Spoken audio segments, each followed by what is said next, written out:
তো আগে ডিজে গুদের কথা শোনো, তারপরে বলবে। ভিসা কভার করতে পারি, দুবাই থেকে যদি ঘুরে আসি, ওয়েস্ট বেঙ্গলের সব কন্টেন্ট ক্রিয়েটার সব কন্টেন্ট ক্রিয়েটাররা ঘুমিয়ে পড়বে আর কাকা মারা হ্যান্ডেল মারবে, হ্যান্ডেল মেরে ভুড়ি কমাবে, ওর পরোটা খাওয়ার ভুড়ি লেওড়া কমাবে গুদ মারাটা।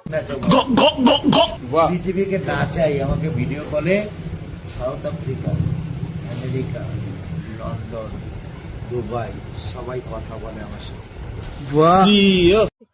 তোমার দ্বারাই পৃথিবী নাচানো হবে না, তুমি আমার বাঁড়াটা এসে নাচাও, সেইটা তোমার দ্বারাই ভালো হবে। গুদমানির ভাই ভাই দুবাই যাবে, ও দুবাই গাঁড়ে যাও তুমি, গাঁড়ে লেওড়া চোদা। আর কিছু বলবে? হ্যাঁ বলো বলো বলো কাকা বলো, তুমি বলবে। এইসব যে বলে পকেটে ঢুকাবে, আমারটা পকেটে ঢুকালে ওটা পুড়ে যাবে। আচ্ছা তোমার বাঁড়াটা পকেটে ঢোকালে নাকি পরোটা পকেটে ঢোকালে? একটু স্পষ্টভাবে বলো, কারণ তুমি তো দুটোই আছে তোমার কাছে, ওই জন্য জিজ্ঞেস করছি।